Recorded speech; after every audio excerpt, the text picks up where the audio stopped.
A paz do Senhor, estamos na Escola Bíblica Dominical e vamos estudar hoje a lição número 6 da nossa revista com o tema Usando a Fé Diante dos Confrontos. O texto áureo está em 1 Reis 18:38.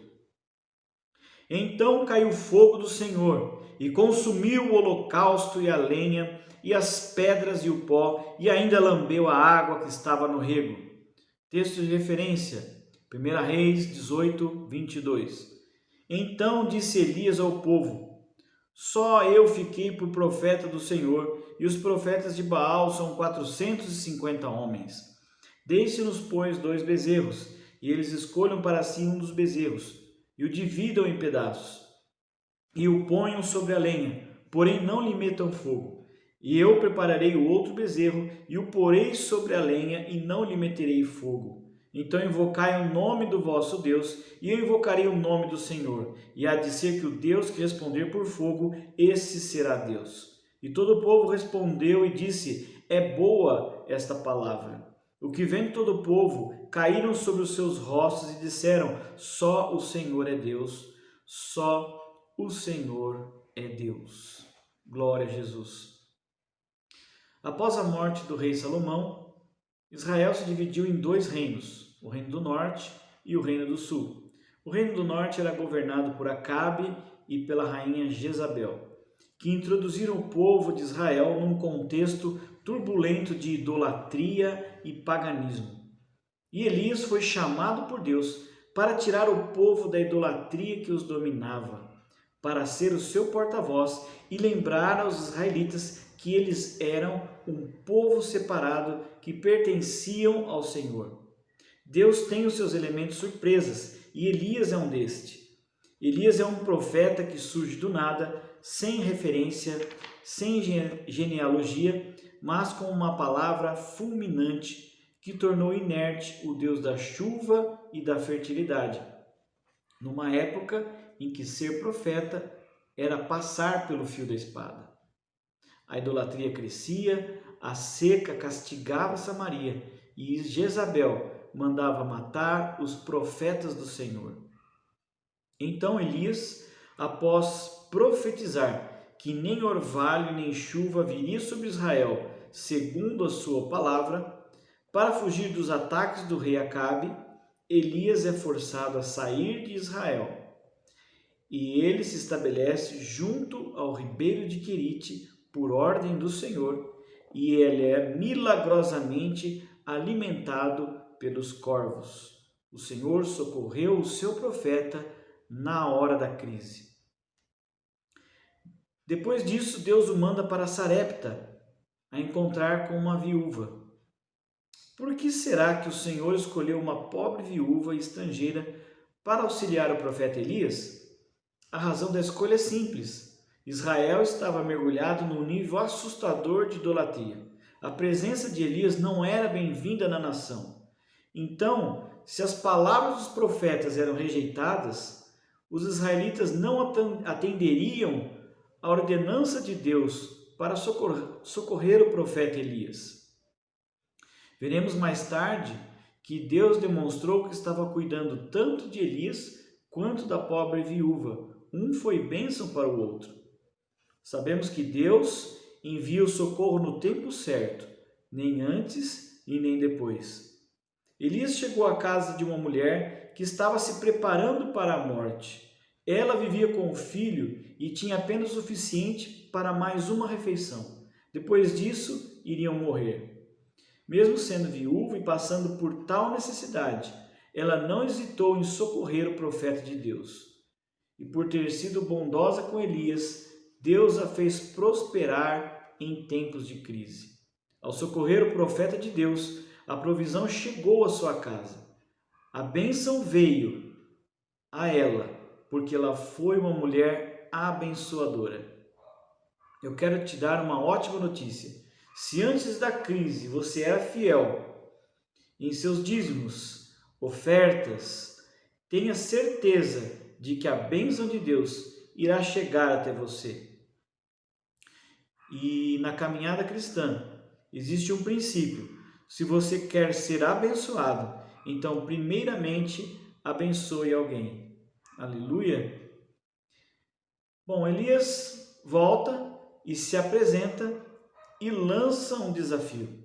Havia chegado o grande momento de Elias mostrar quem de fato era o verdadeiro Deus de Israel. O povo estava cego, não sabia discernir quem era Deus e quem não era.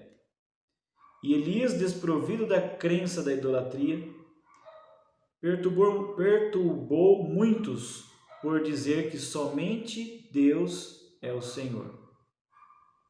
O profeta Elias sabia para o que fora chamado e não retrocedeu. Convocou o povo de Israel para o Monte Carmelo, juntamente com os 450 profetas de Baal, os 400 profetas de Azera, e ali 2 sacrifícios seriam apresentados, um pelos pagãos e outro pelo profeta do Senhor.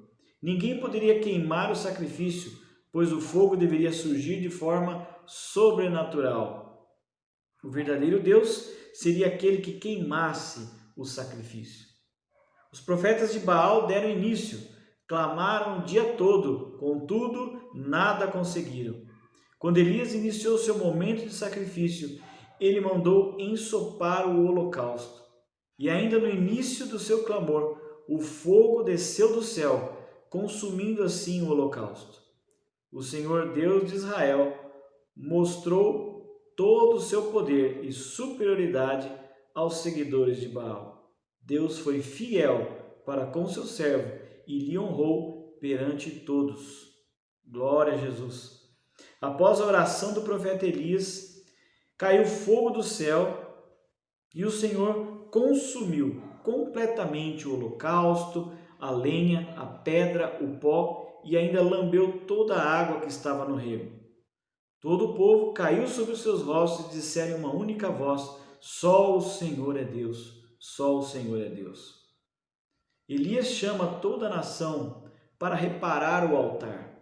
O altar é o lugar onde sacrificamos o que temos de mais valioso para as nossas vidas. E o que mais valia nos dias de Elias era a água.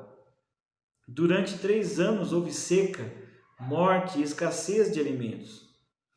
A água simbolizava Baal, o deus da chuva, e o fogo é um símbolo do próprio Deus.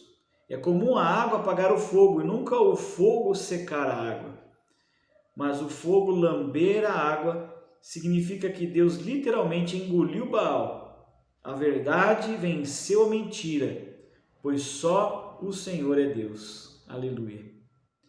Com o altar restaurado, a glória de Deus vem. O Senhor ainda tinha mais bênçãos a oferecer. 1 Reis 18:41 diz assim: Então disse Elias a Acabe: sobe, come e bebe, porque ruído há de uma abundante chuva. A idolatria que estava instalada em Israel impedia a ação de Deus. E para a vitória ser completa, primeiro é necessário haver um conserto. Era necessário haver arrependimento e expressão da glória de Deus.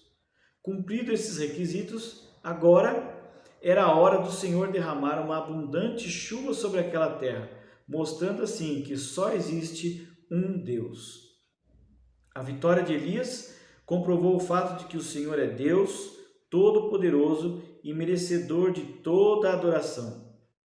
Vencer as provações é uma prerrogativa dos verdadeiros adoradores. Aleluia! Vamos orar?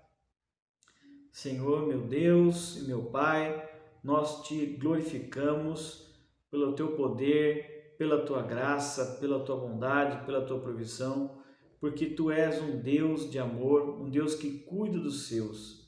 Muito obrigado, Senhor, por cada um que está ouvindo esta palavra, que o Senhor edifique a vida de cada um, que o Senhor mostre o seu poder nesse tempo de crise. Não deixe que ele passe necessidade, mas que ele possa ver a mão do Senhor sobre as circunstâncias, sobre a sua vida. Abençoa a igreja, abençoa os pastores, nossos líderes. Muito obrigado, Senhor, pelo pastor Belchior, pela pastora Rafaela, que tem nos dado da tua direção. Louvado seja o Senhor. Amém. Muito obrigado. Desejo que você seja poderosamente abençoado por Deus e não deixe de se inscrever no nosso canal, Adebras Americana. Se você tiver alguma dúvida ou sugestão, deixe aqui abaixo nos comentários. Deus abençoe.